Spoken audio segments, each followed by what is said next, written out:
It's a matter of lives, of families, of children, of their histories. I don't know whose idea it is, but I have a question to these people if they are ready to give up their children to terrorists. I think no.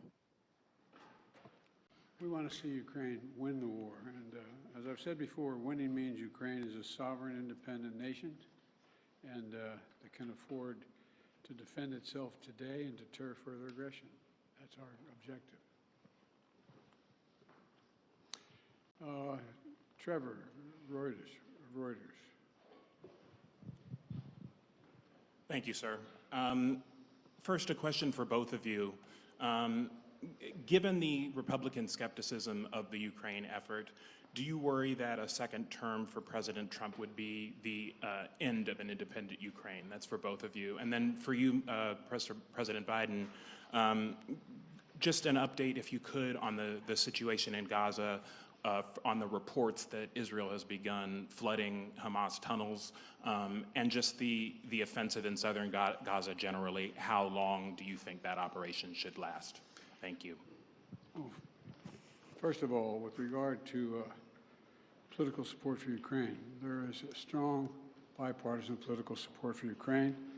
Small number of Republicans who don't want to support Ukraine, but they don't speak for the majority, even the Republicans, in my view. We're in negotiations to get funding we need, not to promise, not making promises, but hopeful we can get there. I think we can. And you're right, the world's watching what we do.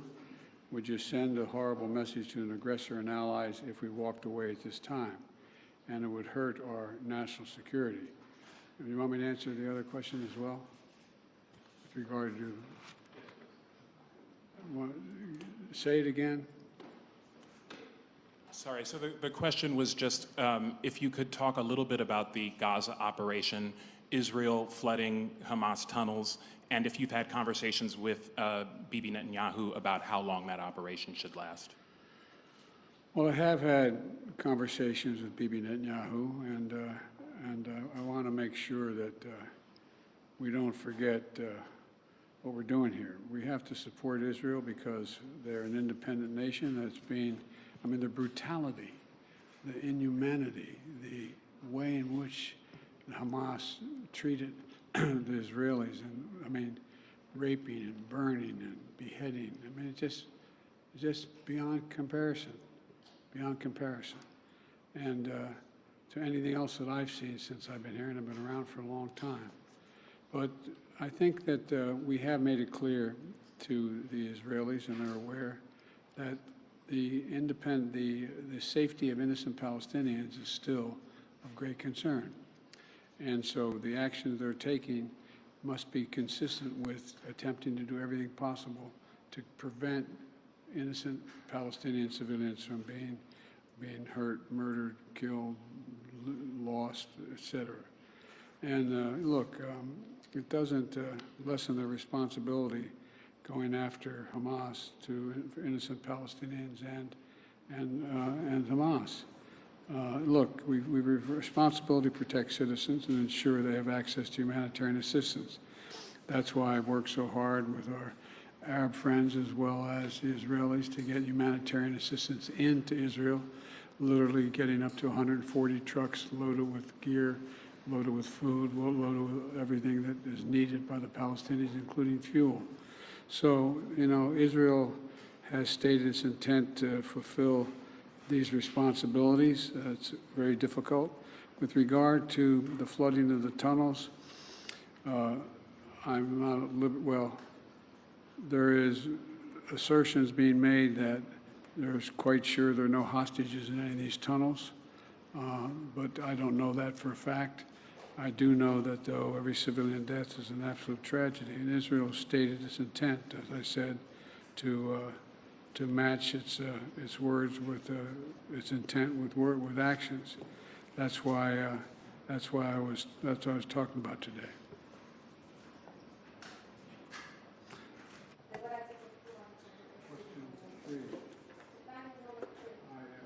I just asked.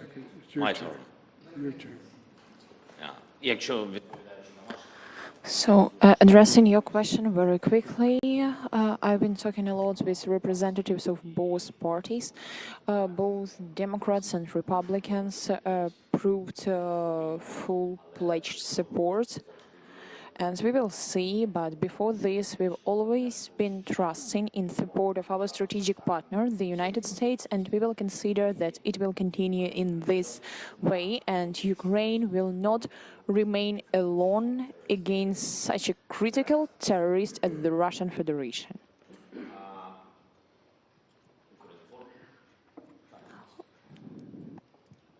Thank you so much.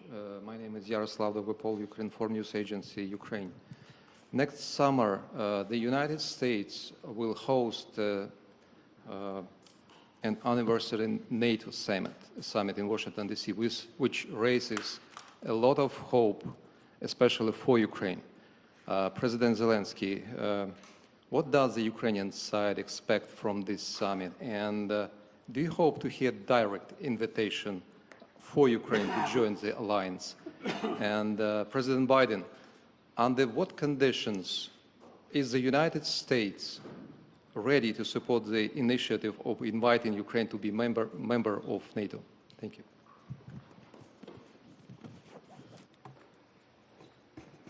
Thank you for your question.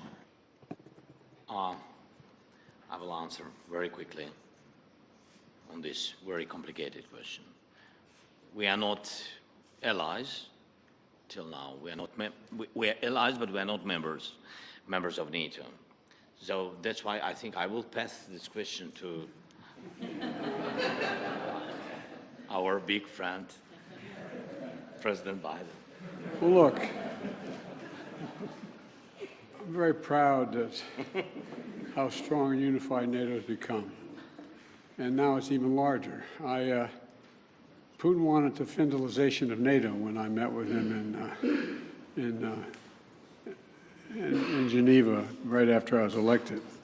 And he's gotten the NATOization of Finland instead. And NATO will be in Ukraine's future, no question about that. But as we said in Vilnius, Ukraine will become a member of NATO when all allies agree and conditions are met. Right now, we have to make sure they win the war. And, you know, we launched a joint declaration of support alongside President Zelenskiy and the G7 leaders in Vilnius, outlining a long-term commitment to supporting Ukraine's defense needs. We also hosted a defense industry conference last week here in D.C. to get that critical work done. So it's a step at a time. Thank you all very, very much. This concludes thank you, everybody. Thank you, everyone. This concludes the press conference. Thanks, everybody. Thanks, everybody. Distinguished guests, please remain in your seats while the principals depart.